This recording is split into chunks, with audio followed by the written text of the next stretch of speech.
Good morning, Ilse. I'm happy to be in your home here in Boca Raton, Florida. It would give me great pleasure to interview you. I would like to ask you some questions about your life, your brother Kurt, your father, and your mother. Perhaps you can share some personal experiences that have occurred in Europe many decades ago. What country were you born in, Ilse? I was born in Riga, which is Latvia, and it's a free country at the present time. It was occupied under the communist rule by Stalin in 1940, and it became free again in 1991. So I enjoy living here in the United States now. How many years have you been a member of the International Missionary Society? Well, I was baptized in 1951 in Germany at one of the conferences there, 1951. Were you a member of the Reformed Church in Latvia? No, I was only a child, but I was born into parents who were Seventh-day Adventist reformers. Thank you. How many brothers and sisters do you have? I had 2 brothers and 1 sister. Are they members of the Reformed Church? Well, my one brother was a member of the Reformed Church. The other brother was never baptized, and my sister was also baptized when she was 15 in Riga, Latvia. But she's not in the church at the present time. Was your father a member of the Reformed Church? Yes, he was a member since youth. Before they got married, he was already a Seventh-day Adventist. Tell me something about your father. Describe some good characteristics, qualities of your father. Well, he was a very gentle man. He was a very faithful man. He never lifted up his voice, never raised his voice. And he was a true Christian. I heard that your father was faithful and suffered much because he was a Seventh-day Adventist. Was your father persecuted because he would not transgress the 10 Commandments? Yes, the war broke out and the Russians moved into Riga, Latvia, and we ended up in Germany in a refugee camp. And he always read the Bible and shared the Bible with other refugees and brought them the message. And the authorities, the German authorities, evidently found out about it, and he suffered later persecution. When we came out of the refugee camp, we were assigned living quarters in the city of Leipzig, and it was terrible conditions there. 1 room for the 6 of us. And then we got a card from what was called in German Feuerversicherung, which means like a fire insurance for him and my brother Kurt. And they should come at a specified time to that office. And they went there and they never got out. Till about 6.5, 7 months later. That was not an insurance, it was from the Gestapo, a sort of like they wanted to make sure that they come, and that was a pretense. And he ended up in this jail before other people were sent to concentration camps. They were assembled also in this place. So he suffered a lot, only because he read the Bible. I was told your father in Latvia received a spiritualistic book that he was asked to dispose of. Tell me where he disposed of this book and what happened. Yes, they met this young lady, and she was interested in the reform, and she was a medium.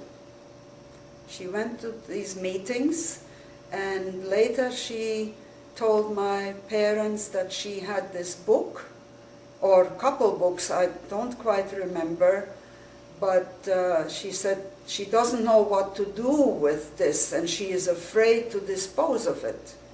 So my father said, "Oh, give it to me, I'll dispose of it."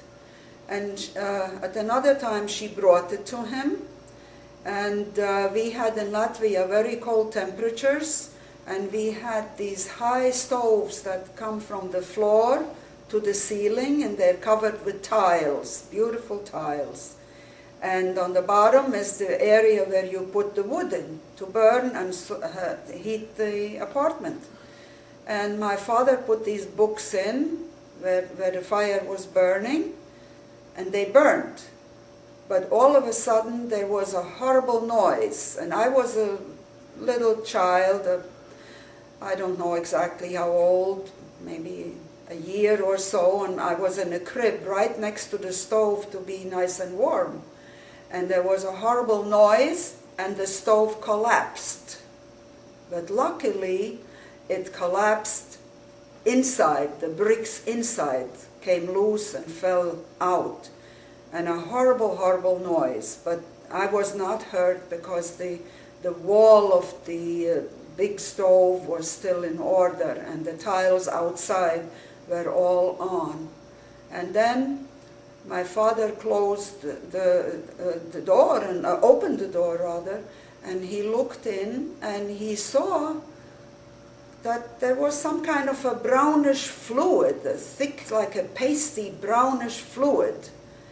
And he was sort of stunned, because usually it's ashes that after you burn wood or anything in a stove. You don't have pasty fluid.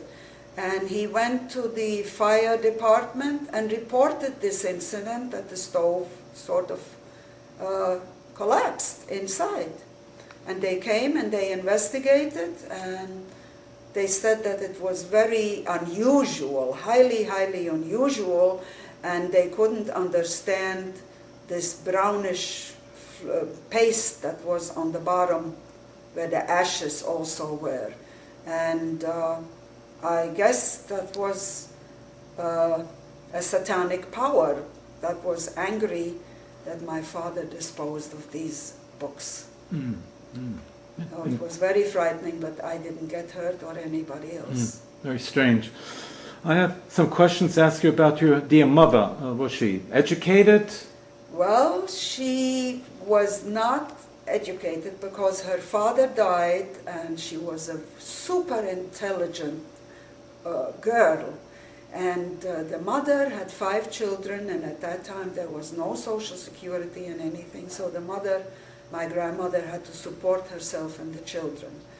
So only the boys went to school to finish, to learn a trade, and my mother had to be taken out of school because of lack of money, because she did not have a provider, my grandmother.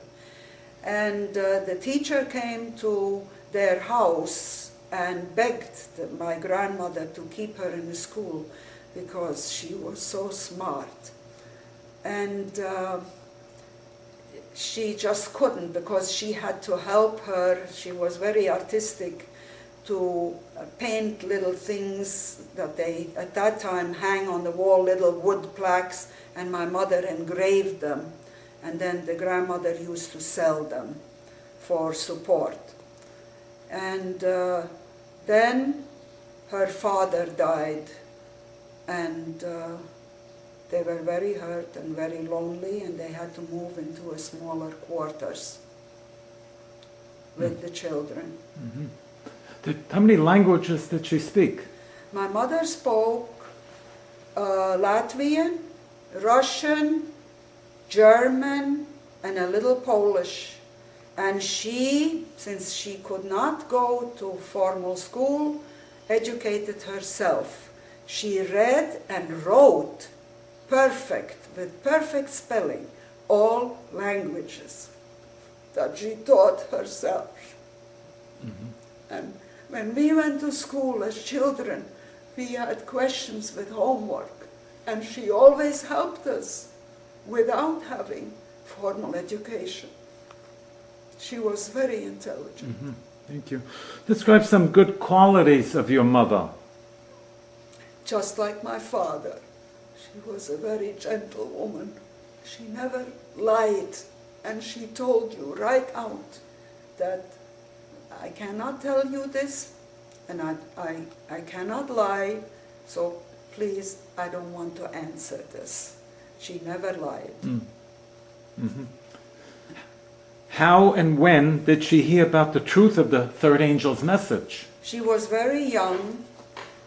She was only, not even, 16, and she had a very good job offer to be a governess to a very wealthy Polish family that lived in Kiev, that time Russia. And she went to Kiev to be, there were two young girls that my mother taught them the German language on reading and writing. And she was their governess from morning till night. She was always with these two young girls. And she really enjoyed being with them and teaching them. Mm-hmm. So. And one day they went to a park, and they had an outing in the park. And it was a beautiful day, but all of a sudden it started raining. And they had